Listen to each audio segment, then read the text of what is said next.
Dear friends, good morning on Thursday the 18th of June. At the Last Supper, Jesus' disciples are dreading the loss of the intimate relationship that they've had with him for the previous 3 years. They're ashamed that one of their number will betray him, another deny him, and they fear that they're going to be abandoned. Well, Jesus has already told them that he's going away to prepare a place for them in heaven, and one day he's going to return. But that leaves the question of what's going to happen to them in the considerable gap between his going and his return, now nearly 2,000 years.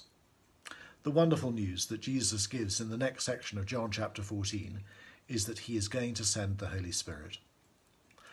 And I will ask the Father, and he will give you another counselor to be with you forever, the Spirit of truth. Counselor is a legal term, which means somebody who represents you and carries out your will, as a barrister might represent you in court. Well, the Holy Spirit will represent Jesus perfectly and will carry on his ministry when he's returned to heaven. But the Holy Spirit is so much more than a mere representative. He is another Jesus. That's why he says, I will not leave you as orphans, I will come to you. And having the Holy Spirit with us is even more wonderful than having Jesus here on earth. Jesus could only be with his disciples. The Holy Spirit is actually in us. Jesus left his disciples when he died. The Holy Spirit will be with us and in us forever. But it's even more wonderful and mind-blowing than this.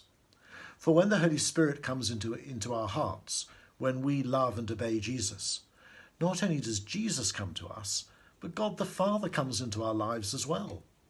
My Father will love him, and we will come to him and make our home with him, says Jesus.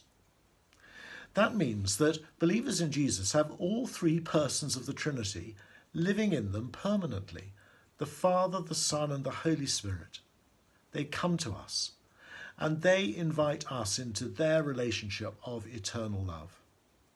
That's infinitely better than Jesus having a relationship with just 12 men in Palestine between AD 30 and 33. Well, this has endless implications for us, but let me just mention 3 briefly. Like the disciples, we are often troubled by broken relationships, guilt and shame, and the absence of God.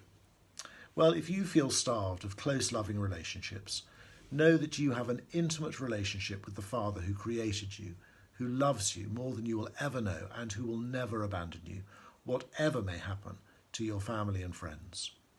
My Father will love him. We will come to him, says Jesus. If you feel ashamed of things that you've done, or maybe things that have been done to you, know that you have an intimate relationship with the Son who died for you and assures you of complete forgiveness and new life because of his death and resurrection. Because I live, you also will live, says Jesus. And if you feel that God is far away, that maybe he's abandoned you or forgotten you, know that you have an intimate relationship with the Holy Spirit, who will not leave us as orphans, but who will come to us and be in us. God bless you today.